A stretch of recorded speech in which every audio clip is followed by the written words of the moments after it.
Yo guys, what's going on? This is Yoki Man here, and we are finally back and pretty excited. So we decided to go with Burnley. We have gone with the extra 60% and whatnot.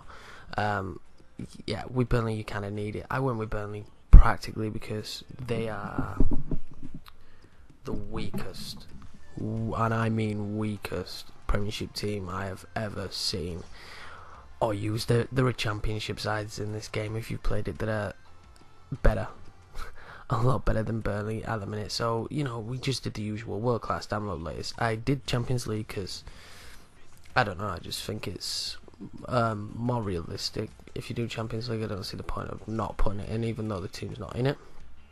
And download later squads and all that jazz. But yeah guys, I'm glad to be back. I know it's been a while and the PC's fixed, the PC's built, and FIFA 15, a lot's changed and I'm excited. Finally, I'm a PC gamer, so next gen FIFA 15 is good to see, because we've needed this for a long time. After last year, because last year was so frustrating with FIFA. But anyway, I'm excited. Comments, players are always acceptable. Actually a little bit further on, obviously, than this, but players are great to have. Guys, I am so glad to be back, but this is gonna be a slog. This is gonna be tough as hell. I'm looking forward to it, and I'm not looking forward to it. Like doing that first save on FIFA is like real enjoyable, but this is going to be tough. So we just go through like the normal messages, what you do at the start, and our league objectives and whatnot. And really, it's not too tough. It's basically survive and in the cup, make it through a round. But it's not too taxing. It's nothing we shouldn't be able to deal with. Well, I'm hoping we can deal with, and I'm excited. It's going to be interesting. We get the cool Super Scout, and there were a few players at the start that we had the opportunity to look at. I guess it's different in FIFA 15. You get certain players suggested to you, and central midfielders what they went. But at this point, I didn't really know much about the Burnley squad, and some of the players that came up were a little bit like, can we really sign them? Christian Eriksen. Is for real? There was such a contrast between unbelievable and not so unbelievable. But anyway, guys, I looked at a few players. James Morrison's was one of them. I did a West Brom career on FIFA 14. So a few of the players came up from West Brom. I looked at and I thought, I like a few of them, the way they play, but they did have a lot of loanies anyway. But basically with Burnley, it's going to be a slow start. It's going to take a lot of building. I mean, if you look at the squad here, it's there's a few good names. I mean, Knightley's not too bad, and Ings, I think, really got underrated on this game. Arfield is supposed to be a very good player, and Wallace, if you don't know him well, he's a pretty good Scottish talent, but getting on a little bit now. And Ings was going to be the focal point. Trippier wasn't bad, and Vokes as well, I think, didn't get, really the right rating.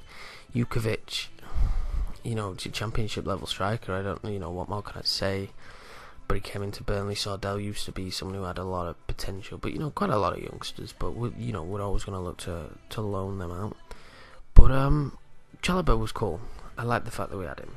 It's fantastic. The budget here, 10.4 million and 40,000 on the wages. It gives you something to play with. We had some money, we had some leeway, and I was just really starting to look at a lot of different players. Samuel Sayers there, and there were a lot of guys that I was interested in. But I felt like every player with that kind of budget and the team that we had was a punt.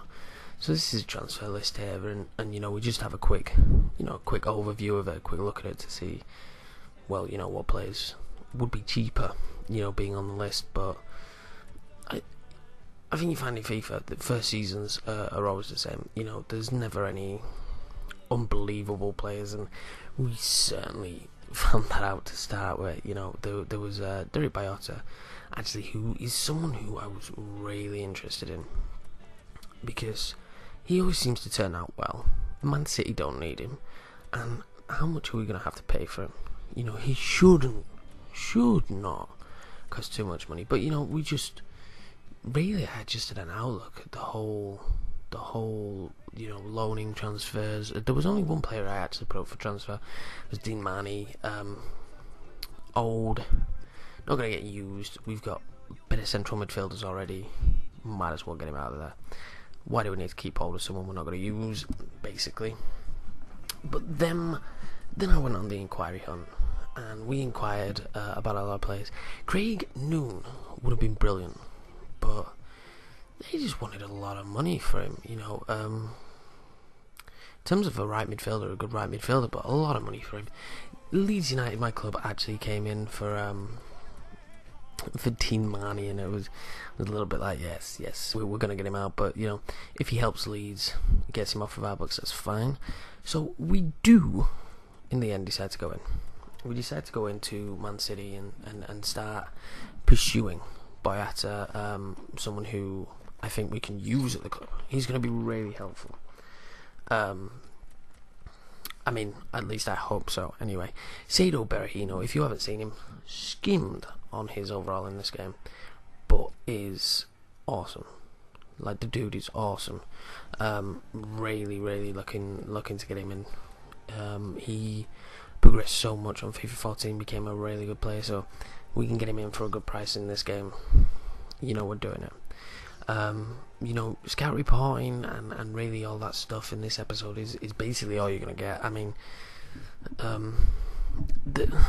I've thought about doing it live, and I just kind of went against it in the end, but there's a lot of players I was just looking at. I mean, Leeds United finally, you know, were stubborn, you know, really stubborn on that, and I just wanted Dean out of the club, you know, sorry Dean, but loaning some players out here as well.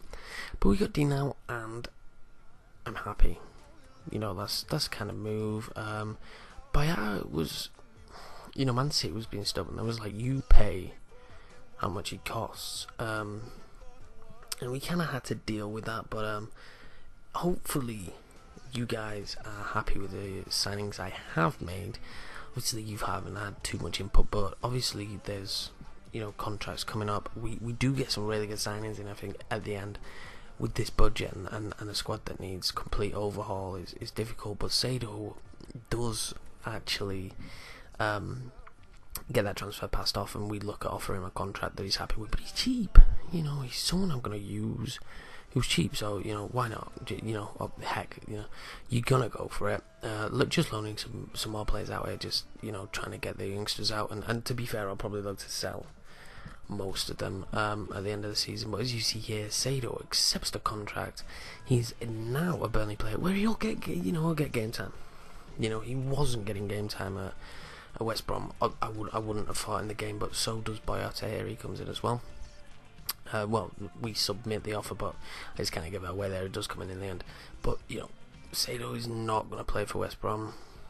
He'll play for Burnley. I'll give him game time, and hopefully his stats just boom, and he improves loads. But anyway, guys, you know, we're drawing to the end of this first episode. It's more of an introduction, just players we're looking at. But I hope you guys enjoyed it. Make sure to like and subscribe if you're new. I'm hoping FIFA 15 will be awesome for everyone. I hope you guys are really enjoying your saves, because I know I am. But yeah.